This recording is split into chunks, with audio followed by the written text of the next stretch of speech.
morning sun shines on the gleaming hide of a muscular ranch horse. The aroma of bacon and coffee drifts from the wood cook stove at a cow camp. Silver spurs jingle as the men and women of the West get set for another day in the saddle. From the heart of Canada's finest ranching country, this is the Spirit of the West with rancher and horse trainer Hugh McLennan and his collection of music, poetry, and conversations with the folks who live and work with horses and cattle in the Spirit of the West.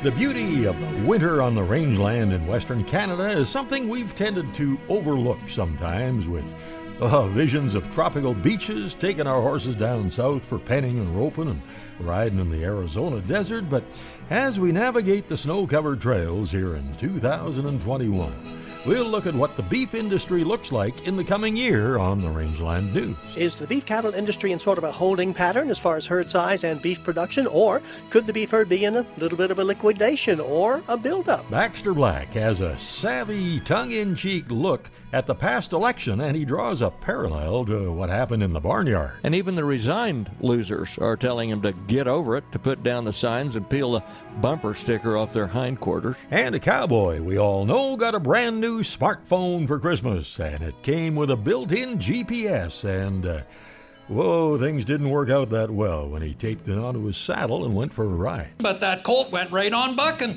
with Nada in the dance, instructing him to make a U-turn when he got a chance. That's B.J. Smith, and I know you'll enjoy that one. On the Urban Saddles and Western Wear horse training file, I'll take you back to a young horse I started and then didn't get around to riding for a couple of years, and how it went when I tried to pick up where I'd left off. And we'll resume the visit with Sons of the Pioneers singer and guitar player John Fullerton this week, and he'll talk about how difficult it's been for musicians everywhere. Oh, it's been driving me nuts. It's been driving all of us nuts. It's really hit. It's hit a lot of performers hard. But the Sons of the Pioneers are rolling into their 87th year with a lot of dates lined up, and I'll talk with John after a pretty appropriate opener from the Sisters of the Silver Sage. Where would we be without the Sons of the Pioneers, who gave us all those wonderful cowboy songs? There wouldn't be no cool water waiting way out there, no tumbling tumbleweeds drifting along. If it weren't for Leonard Sly, there wouldn't be Roy Rogers riding trigger across the silver screen. If it weren't for the harmonies provided by Tim Spencer, well, I can tell you're starting to see what I mean. Where would we be without Bob Nolan's mighty pen and the lyrics he put to song down through the years? I don't know how we'll get along when the day comes that they're gone. I can't imagine life without the Sons of the Pioneers.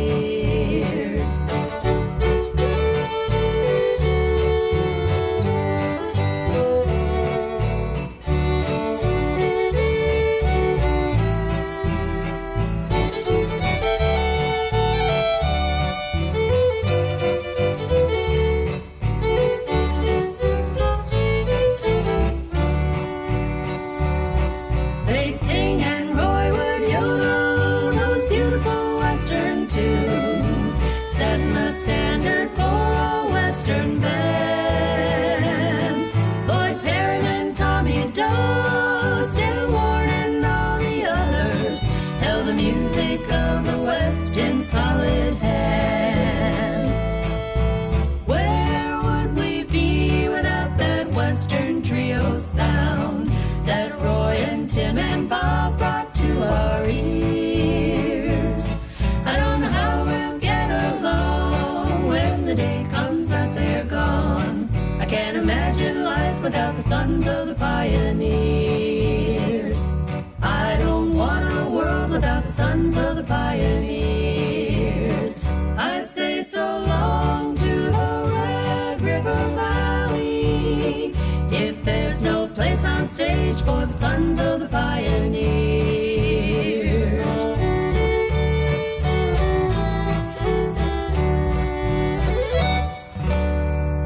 we left off the conversation with John Fullerton of the Sons of the Pioneers last week, and we were talking about longtime member and Roy Rogers sidekick Pat Brady. Rusty Richards has told me a few times that Pat was actually a pretty darn good cowboy and a horseman in his own right.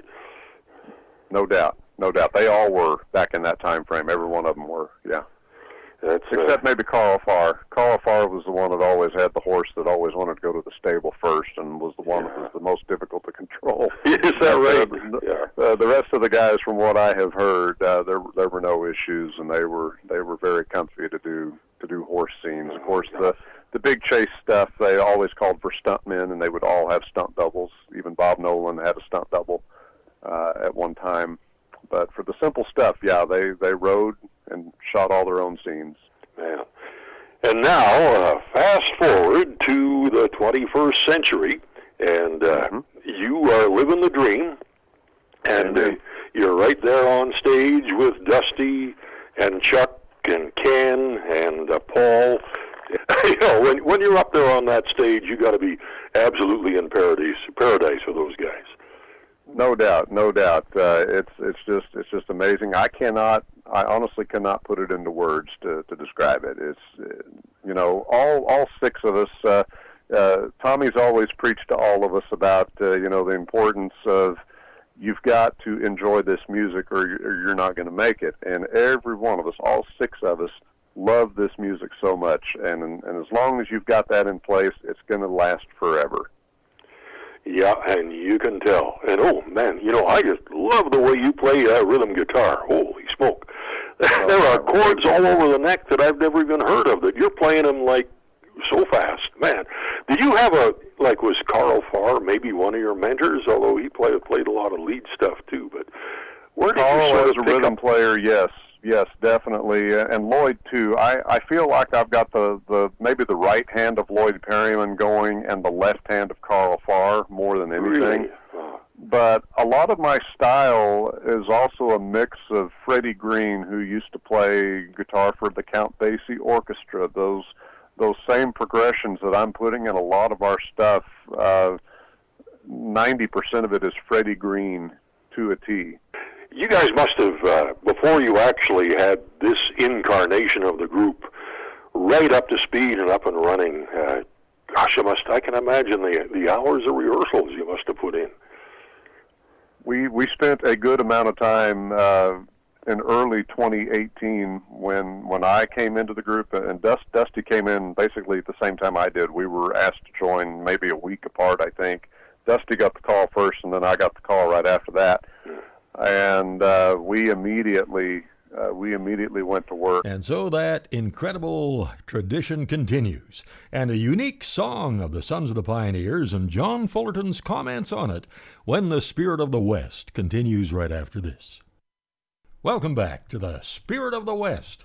It was October 13th, 1937, when Roy Rogers signed a contract with Republic Pictures and, of course, went on to become the king of the cowboys. That meant he had to leave his spot as lead singer with the Sons of the Pioneers. And it was 2018 when his son, Dusty Roy Rogers Jr., accepted an invitation to take over that spot after Randy Rudd had retired. And that was about the same time that great rhythm guitar player and singer John Fullerton was also invited to join the group. And it's worked out so well. Although since we've got Dusty and the Pioneers now, and Dusty's just got that beautiful, pristine baritone voice. I've actually been giving him some of Bob Nolan's parts on just a few of these tunes, and I've been taking the middle voice. Just because it's easier for Dusty to sing, and I'm keeping him in his range. And that's the thing Lloyd did with the guys in the old days. Lloyd had every trio singer singing where they needed to be, so no one was straining. So, from one song to the next, we stack all the parts that way, just the same way they've always done. Nothing has changed at all with these vocal arrangements over the years. We just drove to the Pinnertan Lake post office to pick up our mail about an hour and a half ago through the rain and snow and everything, and I turned on the CD player, and I've got a compilation CD. I don't know how many people still have CD players in their vehicles, but we sure do, and I've got a compilation disc in there. It's all MP3s, and it runs for hours and hours and hours. And the song that came on was The Tumbleweed Trail with Bob Nolan singing the lead. And I think it was from a transcription that probably Michelle Sundin sent me a long time ago. But, man, just listening to that, and then that kind of reminded me that didn't you have a kind of a one-man show called The Tumbleweed Trail, or do you still do that? I had a one-man show for a long time, and it was called the Western Roundup. And it ran from 2001 until 2017. I had that set up to where I had pre-recorded some of the Pioneer favorites where I was doing all the voices and all the instruments because, I mean, there's a few of those Pioneer tunes that you just cannot do as a soloist and a guitar player. It don't work. It don't. They don't got to have the harmony. It's got to be. You got to have the harmony. So that's what I did. And the last year that I hosted the Western Roundup in Branson, I was doing it as a 4-hour production, 6 days a week, Monday through Saturday. Wow. And it was a ton of fun. And I at the venue that I was doing it at was a combination cinnamon roll shop, almost a bakery, but they had a seating capacity of 40. But they also had room to where I could house some Roy and Sons of the Pioneers memorabilia, and we had 10 display tables. And I would rotate the memorabilia every 4 weeks, and that was just a blast. I enjoyed doing that when that was happening. Now, about that song, The Tumbleweed Trail, a few years back I did a 2-part special on the life and times of Bob Nolan, and Dick Goodman of the group The Rainsmen and a longtime friend of Bob Nolan's invited him to join the group on a fishing trip near Bob Wagner's place up in the High Sierra Mountains. And here's a look back at part of that show featuring that song. The solo, Nolan said, no, Robert, speaking of Bob Wagner, and said, no, Robert, you do the solos. He says, you know, it's been 25 years since I've even sang any of these songs with a group.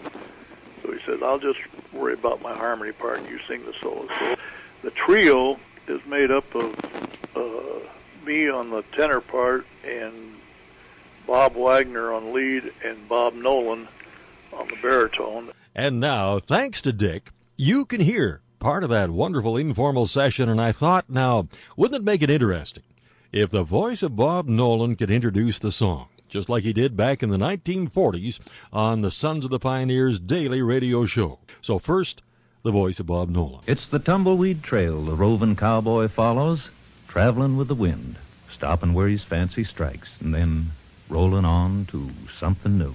Barren plains where cattle used to low, wind and dust and not a thing will grow. Don't know what to do, this ain't the West I knew. Guess my work is through today. See that tumbleweed go rolling by. What can his hurry be? Why don't he wait for me? He knows I'm going his way.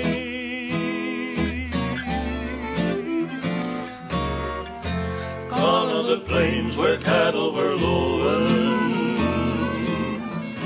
Gone are the fields where clover was growing. Nothing is left and soon I'll be going down the tumbleweed trail. Where is the gal I knew in Wyoming? Where are the songs she sang in the gloaming? Gone like the wind that started her roaming down the tumbleweed trail. Sweetheart of mine, I'll find you. I know you pass this way, and I'm not far behind you. I'll meet you some sweet day, and I will linger far from you never. just as we promised, always together. Glad that we found this land of forever. Down the tumbleweed trail. Sweetheart of mine, I'll find you. I know you passed this way, and I'm not far behind you. I'll meet you some sweet day, and I will linger apart from you never, just as we promised, always together. Glad that we found this land of forever. Down the tumbleweed trail, the tumbleweed trail, the tumbleweed trail.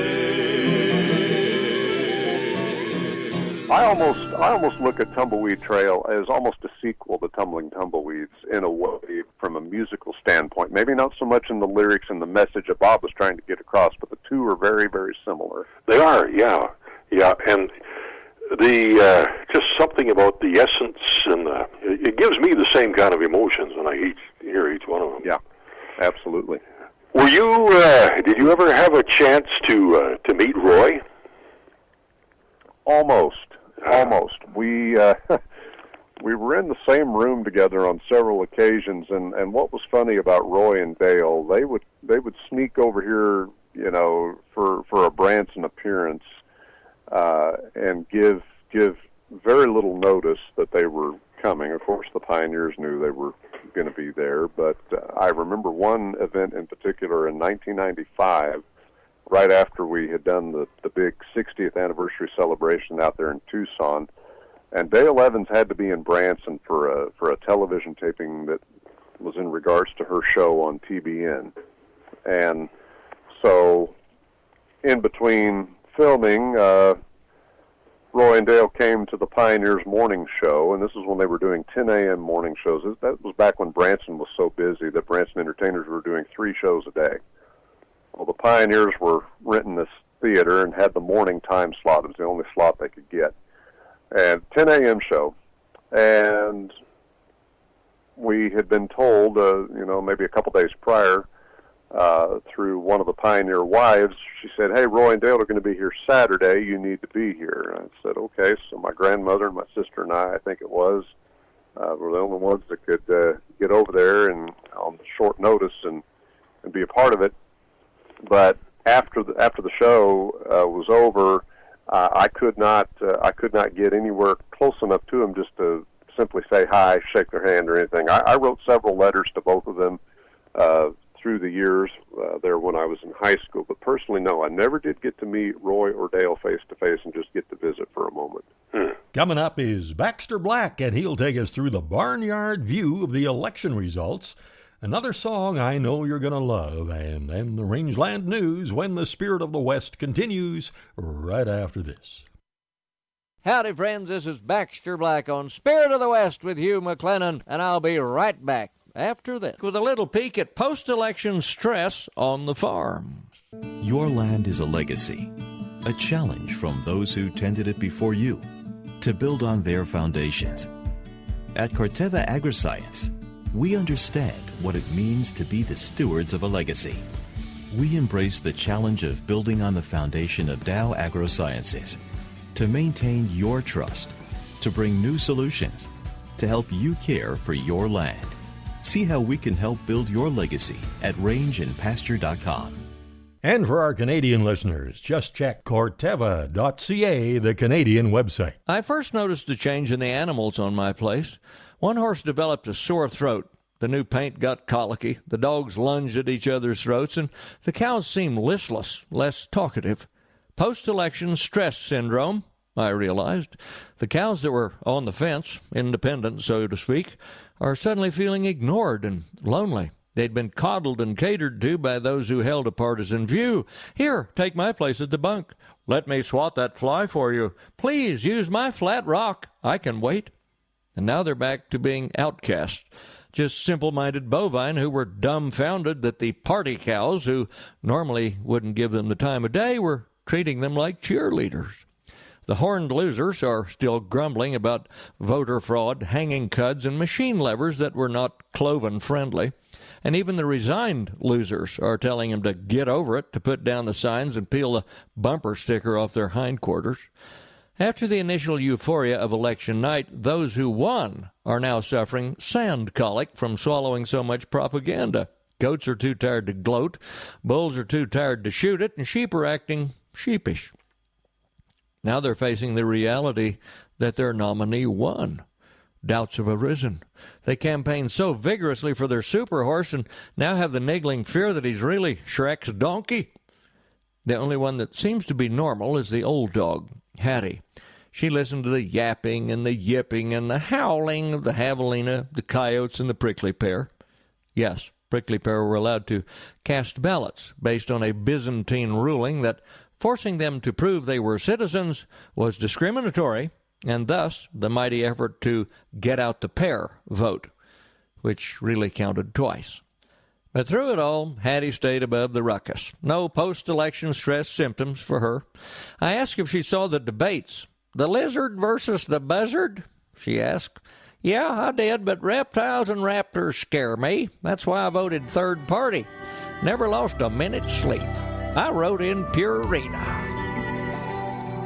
This is Baxter Black on Spirit of the West with Hugh McLennan, brought to you by Corteva Agri-Science. Not much can raise your stress level more than a tractor breakdown when you need it most. We've all spent hours on the phone and driving around trying to find the right parts, and that's no fun when you're missing something you need to finish the job. Here's a better way. Just go to bctractorparts.com. That's where you can find about any part for any make of tractor. If you're restoring a vintage tractor or just keeping up the maintenance on the ones you're using, you can have the parts you need in a short time. And you know what? There's some great pictures of tractor restoration projects and much more right there at bctractorparts.com. What? Oh, you don't have internet? Well, try calling Mark at 250-395-0960. Just ahead of the Rangeland News, I started scrolling through the website and Facebook pages of my old pal Jim Reeder, and I almost got sidetracked and forgot to keep rolling on with this show. A lot of great stuff there, and here's one of my favorite Jim Reeder songs. Starts out with his great acoustic finger-picking style.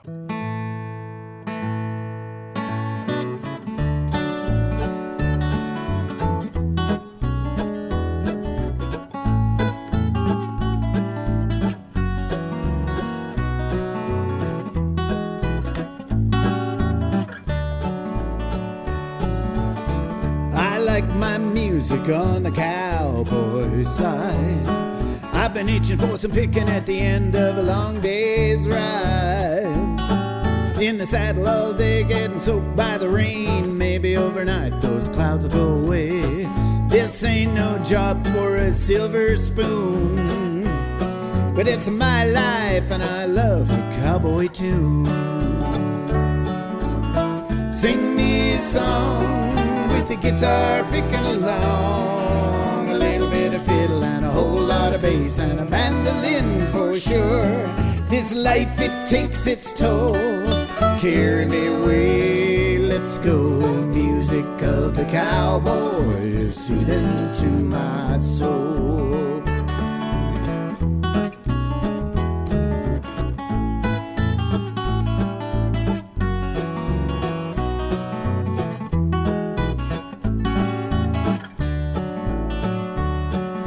Sleeping on the ground night after night ain't half bad in the clear moonlight, but it's a thunder and roar of the lightning, now that's a fright. It only takes a sec to get the herd off the deck. A wild stampede is a full-blown wreck, 'cause it don't take much to scare them cows to death. Then we'll chase them like the wind in the face of the devil's breath. Sing me a song, the guitar picking along, a little bit of fiddle and a whole lot of bass and a mandolin for sure. This life, it takes its toll. carry me away. Let's go. Music of the cowboy is soothing to my soul.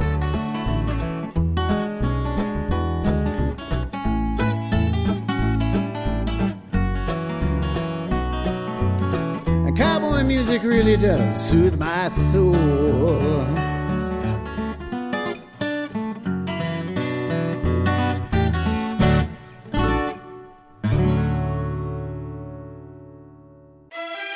The Rangeland News from the Spirit of the West, a roundup of issues and events from the world of agriculture. At the top of page 1, it says, with a little bit of time to spend going over the paperwork and making plans for the rest of the coming year before things get too busy and calving starts, it would be nice to know what direction the cattle industry is heading. Well, that information might not be available just yet, but it might be coming. Here's Gary Crawford with the reason why. Is the beef cattle industry in sort of a holding pattern as far as herd size and beef production, or could the beef herd be in a little bit of a liquidation or a buildup? It's difficult to say. USDA livestock analyst Shale Shagam says last Friday's cattle on feed report did have inventories very close to last year's levels, but the data needed to answer our questions won't be available until the second half of next month. Shagam does say, we have seen beef cow slaughter, which has been fairly high relative to a year ago. But on the other hand, we don't know what the percentage of heifers on feed are. We would normally be getting that data in January. So that will give us an indication of whether producers have been placing more of the female stock in feedlots than typical, or whether they're holding them back. And the January cattle inventory report will give us a better idea of the numbers of cattle outside feedlots and available for feedlot placement. The cattle feedlot report comes out January 22nd, cattle inventory January 29th. Gary Crawford for the U.S. Department of Agriculture. Canada's meat system is creating bottlenecks for consumers, ranchers, and farmers. That's what Faya Kellett says, and she's the BC Climate Change Coordinator for the National Farmers Union. And she also says the pandemic really revealed to a lot of consumers the fragility of the Canadian meat system, and so a lot of people were looking to buy their meats directly from local producers. Despite the fact that there's a high demand for local, sustainable, and niche market products, there is a critical abattoir and cut and wrap capacity issue, she said, and a report by the NFU describing the situation in British Columbia as a meat processing crisis. Changes on a national level aimed at standardizing food safety and slaughter protocols left only 13 provincially inspected plants in BC after 2007, way down from more than 300 facilities that had served livestock producers and rural communities before that. Nearly all the beef sold in Canadian grocery stores is processed in only 3 large packing plants. Cargill has facilities, of course, near High River, and Guelph, Ontario, and JBS Canada operates that plant at Brooks, Alberta. Well, a ritual around the farm and ranch dinner table back when dinner was the big meal served around noon was to listen to the market reports and Call of the Land, and that program celebrated 60 years on the air last November, in fact. Even longer than the Spirit of the West. But we listen to that and similar information programs on the radio, and a lot of folks still do that. But as media changes, here's an interesting way to share information. Peace Country Beef and Forage Association is creating podcasts to share ideas supported by sound science and practical wisdom. The Coffee, Cows, and Crops podcast can be found at peacecountrybeef.ca. And one is on a continuous cropping and adaptive management program in which Jay Beyer, soil conservation analyst with Gateway Research, talks about management systems on marginal land. And there's another feature on ranchers and beef extension specialist Andre Hansen discussing the use of perennials for forage and extending the grazing season. Lots of other interesting subjects there with agricultural specialists. That's at peacecountrybeef.ca. The next regular cattle sale at the Kamloops yards of the BC Livestock Co-op is January the 12th. Next regular sale scheduled for Williams Lake is February 25th, and there's a regular sale at the Vanderhoof yards on the 26th. And of course, you can get all the information and see the sales streaming live at bclivestock.bc.ca. Meanwhile, at the Innisfail auction market, regular cattle sales every Wednesday, and there's a pre-sort yearling sale coming up January the 18th. And You can bring your feeder cattle Sunday between 8 and 4 p.m. Call to book them at 1-800-710-3166 and see more details at the InnisvaleAuctionMarket.com. And we're down to the final item already. A few years ago, after Christmas dinner, when our grandkids were somewhat younger, they were looking at some pictures of us that their mom and dad were showing them. We weren't with them that year, and their dad said, "See these people? That's your grandma and grandpa. Do you think you look like them?" And they both said in unison, "Not yet." And that's the best we can do for the Rangeland News. Coming right up on the Urban Saddles and Western Wear Horse Training File, a look at how it went when I got back to a young mare that I hadn't ridden for a couple of years, and more from John Fullerton of the Sons of the Pioneers, when the Spirit of the West continues right after this. Welcome back to the Spirit of the West. For as long as they've been performing, there's been a side of the Sons of the Pioneers that most fans have never seen. John Fullerton talks about some of the pranks they've played on each other coming up shortly. But Lucky the Wonder Horse has a word now. Go ahead, old girl. Now it's time for the Horse Training File, brought to you by Irvine Tack and Western Wear, Canada's largest Western store.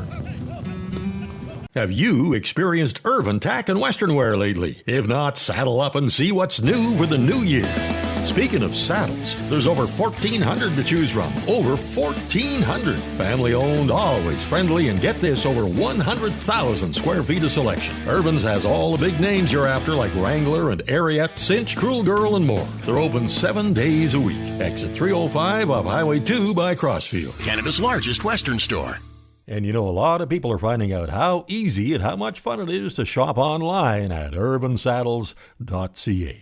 A guy was telling me last week that he had a horse that was about 3 years ago, had a fair bit of riding, and then had not been ridden or handled hardly at all until now. He decided it was time to start riding this nice-looking mare again, and he figured he could maybe just pick up right where she was a couple of years ago. Wrong. He got her caught and saddled without too much trouble, put the bridle on with a nice snaffle bit, and went to get on, and things didn't go too well. The mare is kind of overweight and has real flat withers, and by the time he got on, he'd pulled the saddle way over to one side. He got it straightened out and tried to ride the mare out the gate, and she seemed okay for the first 10 steps. Then she stopped and started shaking her head and switching her tail, and when he thumped her with his heels, she reared up on her back feet, waved her front feet in the air, and acted like she was going to buck, so he quickly stepped off. But now, what does he do? I've got a mare much like that, and here's how I am handling it, breaking it down into small steps and making it easy for her to understand. And by the way, she's got real mutton withers too, but I have a heavy-duty breast collar that really helps keep the saddle in place, and when it's on, I don't have to cinch her up so tight that it nearly cuts her in half. Now, I suspected that she'd show some strong resistance at some point. When I started back in with her after about a year, the problem is I didn't know where that point would be. So I saddled Lucky the Wonder Horse, and I started ponying the other mare up the trail. Her name, by the way, is Mystic. And we'll try to get some footage of her on this show for the webcast. Anyhow, about 10 minutes into the ride, she threw a fit, and she bucked pretty good with the saddle. And that performance was repeated about 3 or 4 more times. But finally she settled down, and I led her around for about a half an hour and left it there on a good note. Next day we did it again, and she didn't throw a fit until we tried to lope. And when I got Lucky loping and her trotting along behind us, when she was at the point where she had to lope to keep up, she just stood up on her hind legs like old Trigger and came down bucking like Trigger didn't. But the next day, I did get her to lope right alongside or behind Lucky, and she looked pretty good. So that was the indication to me that she'd be okay to ride. And I got on and rode her around for about 45 minutes with one objective: to just get her into that willing, soft state of mind where she'd be comfortable with me riding her and listening for my cues. And that's where I wanted to keep her, and that's where we're at. And I'll update her progress as we go along. That's the Horse Training File. And you should be able to see some pretty interesting video demonstrating me working with that young mare with Lucky the Wonder Horse on the YouTube version of this program. And, of course, our horses get that daily feeding of Hoffman's horse ration every day, and that's a big reason why, even though they're getting up in years, they are looking and doing so well. You can find out all about it at hoffmanshorseproducts.com. The way the Canada Revenue Agency deals with ranchers and farmers has changed a lot in the last few years, and the financial decisions we make today can have a long-lasting impact on our bottom line far into the future. It really helps to have a trusted professional who really understands your situation to guide you with all your accounting requirements and your tax preparation. Having an accountant who knows the difference between a Hereford and a heifer, what a slick and backgrounding are, and that Alfalfa and Timothy are not just names from a storybook really helps. Kathy McMillan of PMT Chartered Professional Accountants understands the intricacies of specialized programs like Agri-Stability and Agri-Invest. She understands the demands on your time and can help you spend more time doing your job and less time dealing with endless piles of paperwork. See PMTaccountants.com or call toll-free 877-383-8081. Ken Lattimore is the longest-serving current member of the Sons of the Pioneers, and Billy and I have known this wonderful singer and fiddle player for a long time, even before he was with the group. And in fact, when we were at a big festival in Branson, Missouri a few years back, they had a celebrity trail ride and cattle drive just across the border in Arkansas, moving a bunch of longhorn cattle. And I was busy with our Canadian showcase, and I couldn't go along, but Billy rode on that one, along with folks like Waddy Mitchell, Jack Hanna of the Sons of the San Joaquin, and Ken Lattimore of the Sons of the Pioneers. And we still have the pictures. So, John, I guess the tradition of having fun behind the scenes is still going on. We're always playing pranks on one another. We all love to kid around and have fun, and golly, Ken is just so easy. We throw a lot on Ken just to rib him up a little bit. We have fun pulling some good baloney on Tommy every now and then. So is he a little bit gullible too? I would. Oh, absolutely. Oh, really? Absolutely. Yeah. Absolutely. And I've been known to pull things on Dusty just to throw him off and see what would happen. Dusty will keep the set list right under his mic, right there next to the monitor on stage.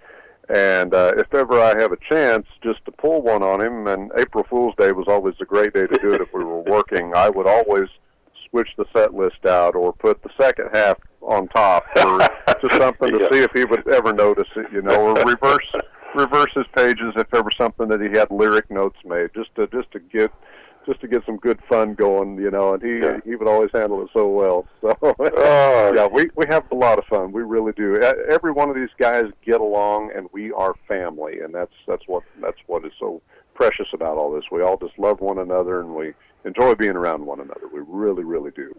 Have you guys been able to stay in pretty close touch when everything is kind of cut back and shut down? We all talk on a regular basis. Definitely, we all are at least in contact with each other weekly, if not every few days.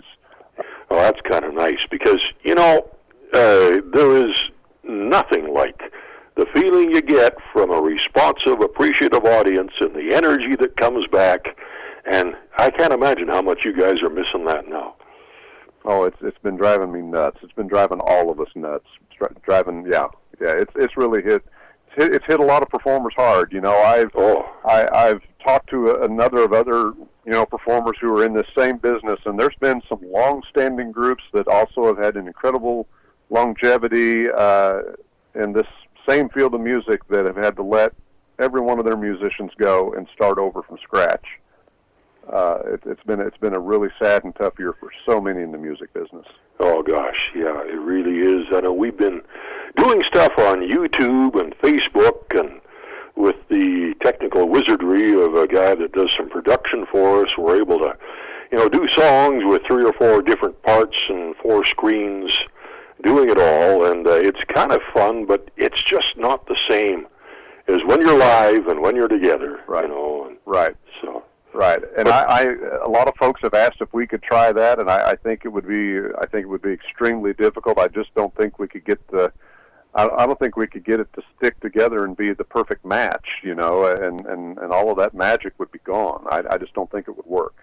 Okay, well, I want to thank you so much for sharing some of this precious stuff for the Spirit of the West, and we're all hoping and praying that it won't be very long before things are back to more or less normal, and you're going to be sharing the history of the Sons of the Pioneers with so many folks again. Thanks for doing this, Joe.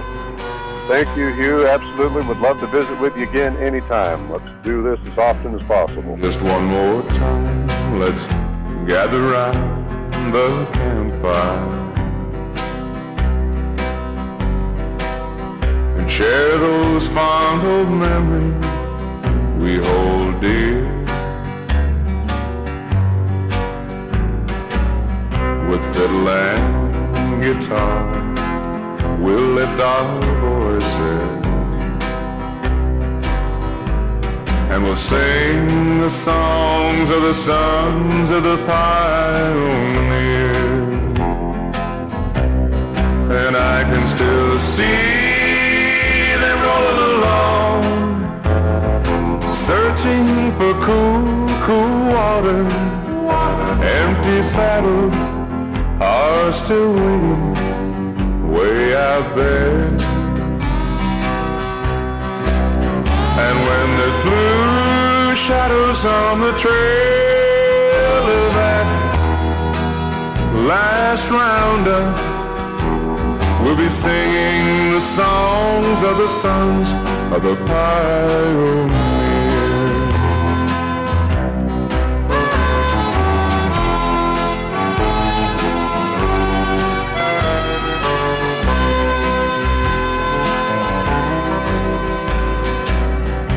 Let's all sing a song about the cowboy, with those harmonies so sweet and clear. We'll sing about the desert and the prairie. We'll sing the songs of the Sons of the Pioneers. And I can still see them rolling along, searching for cool, cool water. Empty saddles are still waiting way out there. And when there's blue shadows on the trail of that last roundup, we'll be singing the songs of the Sons of the Pioneers. We'll be singing the songs of the Sons of the Pioneers. Stan Gorliss, and you can find out just when and where the Sons of the Pioneers will be performing in 2021 at sonsofthepioneers.org. And coming right up, you're going to hear John Fullerton and the Present Day Group with a great Bob Nolan classic. And then the Cowboy Poetry Spotlight when the Spirit of the West continues right after this. Welcome back to the Spirit of the West. Here's the way John, Tommy, Ken, Paul, and Chuck, the 2021 Sons of the Pioneers, do Bob Nolan's classic Chant of the Plains. All through the prairie I wander, night falls and I long for you. Everything here in God's garden shares my longing too. Listen to the prairie weave a song from a whale. Listen to him blended with the nightingale, winging up above where the dark clouds sail and fly. I need you. Listen to the rhythm of the padded feet, stealing through the desert, hear his wild heart beat. searching for his love, and my heart repeats his cry. I need you. Far in the distance, hear that note. It's born of a call in a savage throat who waits a mate's reply. Listen to the moaning of the wind on its way. Everything he touches, see it bend and sway. Seem to pledge a love and send him on his way. That's why I need you. Each living thing bows in sadness. Flowers of crimson and blue.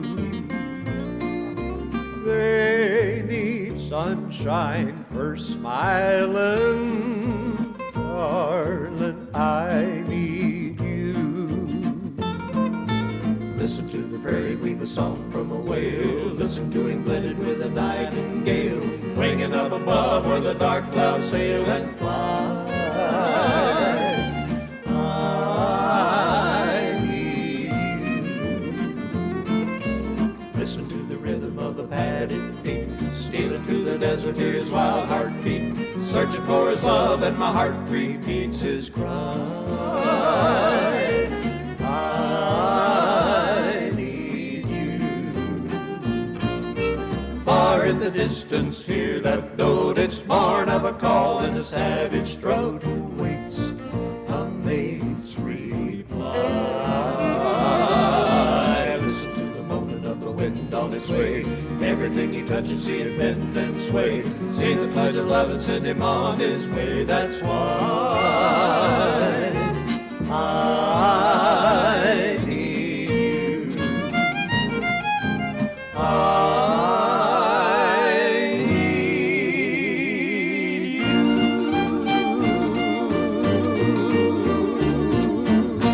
Well, B.J. Smith got a brand new smartphone with a GPS locator in it, and boy, that led to an amazing adventure.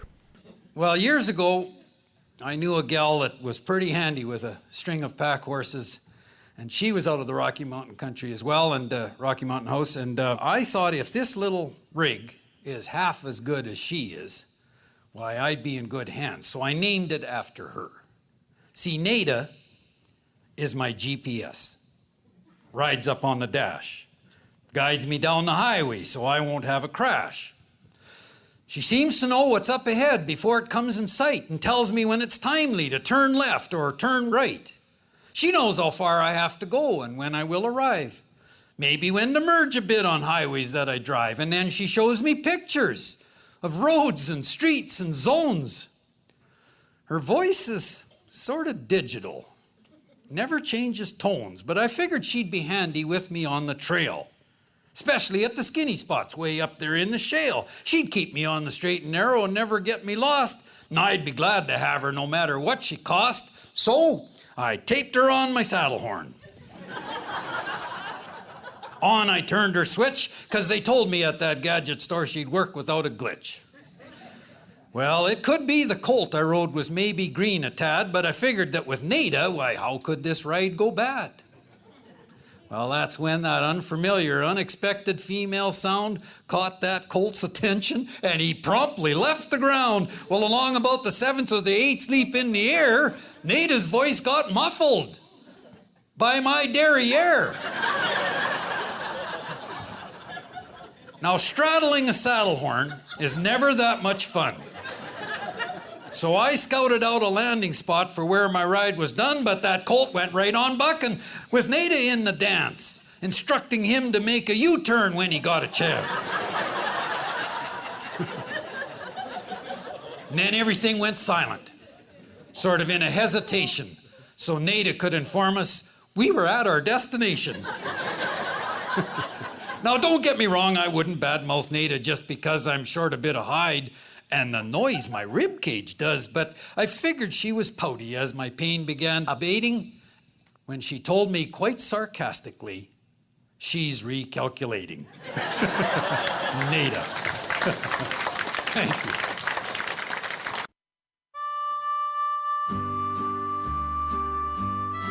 Well, thanks so much for riding along, and I sure hope you can join us next week right here at the same time.